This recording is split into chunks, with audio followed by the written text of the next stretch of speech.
Stu here with Raid Shadow Legends. So somebody recently asked me what are some speed runs you can get with Seer? How good is she at clearing waves? So I messed around a little bit. I do use her a lot. I enjoy using her. So I wanted to see what are some of the fastest times I could get with using her in a group. So I did that. Let's go into Ice Golems first, see what we can do. We're also bringing in some familiar people that we've seen recently. We've got Masteries here, Royal Guard, Bad L, and Kymar. Of course, Kymar is in any kind of speed run. If you have a Prince Kymar, then you're resetting the cooldowns and you're doing runs much faster. If I had 3 Royal Guards and a Prince Kymar, I could just do defense break, Royal Guard, Royal Guard, Royal Guard. Prince Kymar is going to lower the cooldowns on everybody, reset the cooldowns, and then next wave they're going to do the same thing. So you typically would get to the boss within 30 seconds or so, right? But I don't have that many Royal Guards, and I don't have an explosion team to put up poisons with. I don't have a Draco Morph to do that and to explode with other legendary champions, so I don't have those to show off. But I do have a Seer, which is really cool because she's an epic Void champion that I think people have more access to than they would having a Kymar and a Draco and everything else. Now, you don't have to have a Prince Kymar for this. It will still work exactly the same. You'll still clear the first wave right away within probably about 20 seconds, and then the second wave will take a little bit longer depending on who you have in your team comp, but you could do it. But people wanted to see what are the fastest runs we could get with it, so I had to put Prince Kymar in here so we could see what kind of fast runs we'd get. Now, hopefully nobody's going to die yet until we get Madam Serious does her debuff. She needs to get that attack down on the main boss, otherwise we're going to take some serious damage. If she gets that attack down, we're good to go, which we need it. There we go. We need it soon, so we got it. Not only is it attack down, it's decreased defense. It is lovely. She is so good. I just did a guide on her recently for Ice Golems, but everybody was pretty low there. We lost our heavy hitter. God, it looks like we're going to lose the rest. See, I do this live because you never know what's going to happen, right? I could record 10 runs and take the best out of 10 runs. Wow. And see where we were at. We don't even have Seer to show off anymore. She is gone. She's laying on the ground, face down, face up, and we can't even show you what Seer was doing. Anyways, we're still going to have a decent run, I'm sure, because we've got Kymar doing poisons and we've got Bad L doing poisons. I'm so sad that we lost our Seer, though. You know, it happens. It's Ice Golems. Usually, I've been getting, when I ran today with Seer, I got anywhere from 2 minutes to, I think, 2:10 to 2:30 to 2:40. 2 minutes and 10 seconds to 2 minutes and 30 seconds total run, especially with Royal Guard in here. Royal Guard, when the boss is probably about right here, even with champions up, it knows it can kill the boss. What is going on? It will just AoE. Royal Guard will do his skill, skill 2, AoE everything and kill the boss just outright from way up here. So it makes it really quick. It does. And we beat that 2 minutes 20. Hey, that's pretty fast for losing people. Sometimes when you lose people, it's even faster. So I'm not going to go back and re-roll this. You don't need to see it again. It's got speed HP on a resistance piece. 6-star. All right, we'll keep that. We'll keep that. We'll roll to see if we get speed. If not, we'll get rid of it. So that's my speed team that I made for Ice Golems 20. Again, I'm kind of sad that we didn't get to see our Seer the whole time, but she did what she needed to do. She got us through those 2 groups of waves. Super easy. You know how wave 2 can be on Ice Golem. It can be kind of a pain, right? They put up the reflex, they hit pretty hard, and it could be a long battle for your team. So here we are again. Instead, we're bringing in Painkeeper. If you don't know, Painkeeper can lower the cooldowns on Kymar. 2 Kymars can give you infinite amount of cooldowns. 1 Kymar will lower the cooldown on the other Kymar, lower the cooldown. If I brought in 3 Painkeepers, which I've done before, I brought in 2 level 40s and this level 60 Painkeeper, and I lowered Kymar's cooldown by 3 turns each time, and then he would reset us all back. I was just trying it out for fun to see if I could do maybe an unkillable team with 3 Painkeepers, a Kymar, and a, who was I using? Manhunter. I was using Man-Eater. So it didn't work out too well. Sometimes the buff was off of us to be unkillable. So it almost works. It almost works, but it was too much work for me to mess around with. So we are here. What was I talking about? I lost my train of thought. So we're here with Seer. She got us through those waves fast. We got here in under a minute. We're doing really good time right now. Hopefully we're going to get around 120, somewhere around there, maybe faster if we can. If we get another heavy hit, we'll be doing good. But right now, I mean, we're not going to lose. We've got poisons coming up on the dragon. next big hit, the dragon's dead, right? So we're good to go. All we need is a big hit from Seer or from Royal Guard. And I think Seer and Royal Guard are my 2 favorite epic champions in the game right now. I can't think of any other epic champions that I love more than those 2. What they can do, what they bring to the game, those 2, 1 minute and 30 seconds. So not bad at all for a group that doesn't have, again, if we had multiple Royal Guards, we could do under a minute, just because the way reset works and the way that she casts her stuff on auto. And we could be using Seerus in here, Madam Seerus, if they change her and make her AI do her skill 3 first all the time, which it should. 100% it should always do its skill 3 first, but it doesn't. So a lot of people on my Madam Seerus review said that they would love to use her, but they can't use her because she's not working properly. Now I did take her in Seer into Fire Knights. What will happen in Fire Knights is she will go and attack the Fire Knight when his shields are up with her move that strips all of our buffs and try to do damage, which then it only does 20% of the damage because it negates 80%, and she's stripping all our buffs. So we get to the Fire Knight, we've got our counterattacks up, we've got heal over times or whatever else we have on our guys. All of a sudden, Seer just strips all that, and the shield isn't even down on the Fire Knight for her to do good damage to, and it doesn't do much. It only does 1 hit. So then the Fire Knight goes to attack us, and we don't even have our counterattacks or anything else up. It's not a good system, and it doesn't work out very well. So I'm not going to show you that. I did put her into my Dragons 20 team. This isn't my normal Dragons 20 team, but as long as we get enough damage to where Coldheart can do her Heartseeker, then we'll be fine. We'll be fine in this team right here. I think usually I have Bad L. I have Bad L in place of Seer. The runs on auto for me run about a minute 10, somewhere around there. They're pretty fast on auto. I think a minute, anywhere around a minute 10 is a fast auto, because I mean, I'm not there anyways. It's just auto, you know, it's auto battling while I'm sleeping or taking a shower or whatever else I want to do. So I'm not worried about that. If we can get around to one more Seer reset here, I'm sorry, if we get around to one more Coldheart reset here, we'll be fine. It just depends on who's going to take out the monsters, the spiderlings from. No, Coldheart's going to get hit too much, because I think this one over here is going to go. No, we might. Nope. No, she's going to die.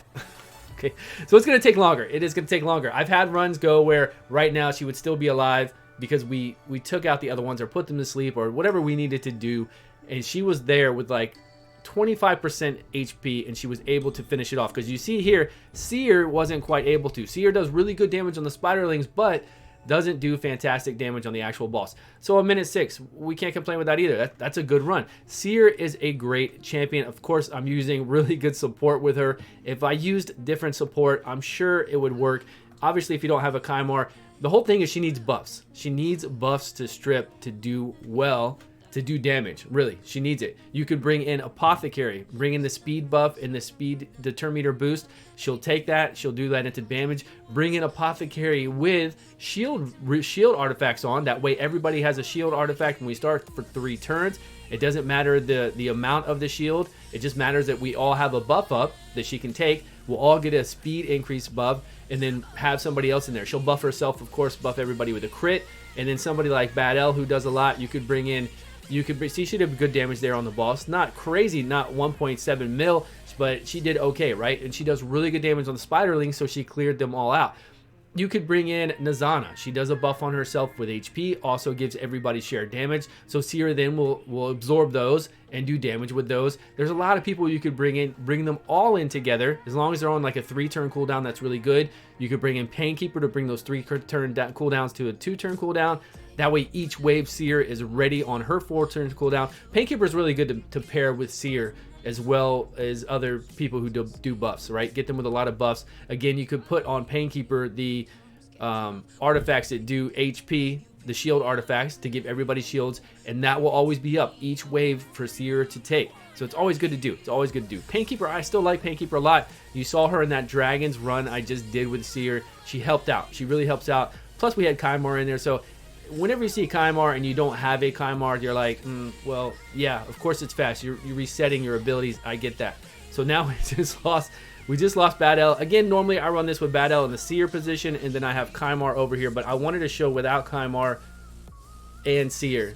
So normally I wouldn't even have I wouldn't have Bad L and Seer together, but hey, again, we did it 1 minute and 46 seconds, so not too bad. We're doing it with Bad L. We could have done that with anybody else. We could have done this with our, I'm not going to do the run again. We could have done this with taking place of Bad L and putting in, what's her name?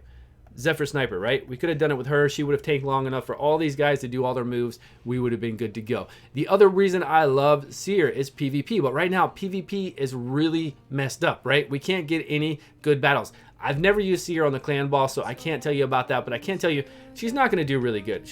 There's no way. Faction Wars, she is a monster in Faction Wars because you're not fighting, usually you're fighting the waves, right? You only have the bosses at 7, 14, and 21 stage, but all the other ones you're fighting waves of normal mobs that take insane damage from her, just like you saw on those waves. So bring her into Faction Wars. She is one of the best monsters for Faction Wars because she clears any buffs they have and then does that insane damage to them and then tries to put them to sleep. We're going to go over here to Arena and see what we can do. And then we're going to look at her gear really quick. So everything in Arena is just weak right now. Let's refresh. Maybe we can find somebody that's really strong. We don't want to fight a Hegemon. If that wasn't there, we'd fight the Hegemon, but I don't want to do that. So here we go. Again, weak. Everybody is probably going to be... Let's just see how strong this Hegemon is. If the Hegemon locks us out, really locks any of us out, we're pretty much a done deal. We can't do much, so we'll see. I mean, what can you do against a Hegemon that's going to skill lock you? Unless I have a Skull Crown or anybody else who can do AoE damage. And then they've got a Martyr in here too. And a Biggin. I mean, I'm going to get stunned as well. It's not going to happen. We did get locked out here on our Seer, so we're not going to be able to do her ability, which is really going to hurt us. We're going to try to taunt Martyr, which won't make too big of a difference if Biggin gets in here on us. And let's see how strong his group is. Okay, wow, super weak. Super weak, so we're going to turn meter down on him if we can with Evil Eye, or just kill him, and then the rest of it's easy going. Well, she's locked out for 2 turns, so I mean, I can't even show you Seer. But I've done videos on her before, so if you want to go back and look at the video of me doing PvP when PvP was actually a little bit harder, you can go see that, and it has to have people, sorry. You have to be facing against other champions that have decent HP. Especially if they have high HP. If you're facing against somebody like a Sir Nick or anybody that you know would have a decent amount, I'm only talking like 40k HP, and if they have anywhere up towards 60k HP, then they're really going to take 70k damage or 100k damage. I've seen it before, depending on what their defense is like. So if they have really high HP, if you see you're facing against people that have super high HP, you're going to take them out really fast. And if they do a lot of buffs, like if this Valkyrie buffs up fast, then as long as I don't, get taunted by some kind of provoke gear or anything like that, then we're going to take them out like hard, really hard, because she's going to absorb all their buffs, especially this. I love playing against other seekers who do this, and then I just absorb it and do it. Now again, we didn't really have a lot of buffs to absorb right then, so there wasn't a lot to show, but we did our job. I didn't mean to do that ability. Oh well, we did the job we needed to do. We're fine. But that's it. That is Seer. We're going to go over to her abilities next and look at her abilities, look at her gear. And I just want to just kind of showcase her and see where she's at right now, because I really enjoy playing her. She's one of my favorite champions in the game. I think this is my 3rd video on her, so if you've seen this before, you might be tired of seeing her. I don't know, but again, we wanted to do speed runs and show off speed runs with her. So that was my goal here. Let's see what she's got. So I don't even think she's that powerful as far as crit damage. I've only got 236. We could make her much stronger, but we've got to have good accuracy, right? Because we need to be able to take off those buffs that they have and turn them into damage. Good accuracy, I would say, in Arena. We need really good accuracy to be able to do this. So I really need this up around 350 or so for Arena, but I need to keep her crit damage high, so it's kind of, and I need to keep her speed good too, right behind my Zargala when she does the AoE defense break. So it's a lot of stats I need to keep up with. I don't really have to worry about her HP too much or her defense too much. You want to be able to take at least a hit from a Skull Crown counterattacking or something, but you want to have 100% crit. I want to have really high critical damage. I need to get this up to around much higher. Close to 300 would be preferable, right? But then I also need this at 300 as well. So a lot of stats I got to worry about doing. So here is her gear that I have on her right now. I haven't really messed with her gear in a while. So my goal tomorrow, I think, is going to be to take off every piece of gear that I put on a Faction War people that I don't even do Faction Wars with. Like, I just forget to do it all the time. I'm going to take off every piece of gear that I put on any kind of Faction War, level 50 person or person that I really don't play. I just put them on there to do Faction War. and really take a look at what I have. Let's look at the, oh yeah, I told you her story. I showed you her total stats, and then here I just have critical damage because her skill is based off of enemy max HP. So I just want crit damage. The more crit damage we can do, or even savage gear, anything we can do where we can lower the defense of the enemy that we're attacking, that would be fun as well. Or critical damage gear, I need that. That would be really good to do. Of course, I have Evil Eye in here to drop their turn meter, and then I've got more things for accuracy. But that is really it. And then here, if you don't know, she has a chance, a 20% chance to take an extra turn. It's really cool. It's really good for her, and this can keep proccing over and over. I've seen her take 2-3 turns at a time in a row. And now, if you have the greatest revenge, what's the gears called? I can't remember. Oh god, I'm pulling a blank. What is it? If you have really good, what is the gear that they give us for the tournament? Geez, Stu, what is going on here? Way to slow down the video. So if you have the, wow, hold on one moment. Hold on 1 minute. 1 minute with me.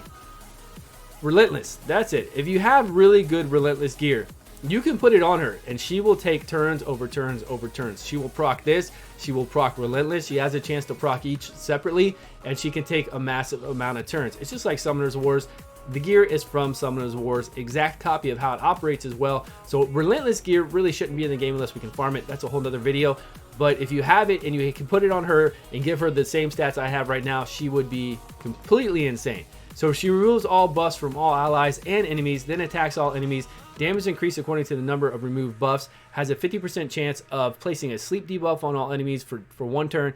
The chances increase per buff removed. Enemy max HP. So it only goes off of enemy max HP and off of the amount of the buffs that you're taking on either side. So you need to have a lot of buffs up to really do maximum damage. But that is it for Seer. Thank you all so much for watching. I love playing Seer. I love playing Royal Guard. If you have any questions, let me know below. Let me know if you have a Seer yourself. If you do, level her up, skill her out. She doesn't take too many books, 4, 5, 6, 7. She really doesn't take many books at all for an epic. And she is very good. She is top tier epic to me in my eyes. I'll see you all in a video soon. Thanks so much for watching.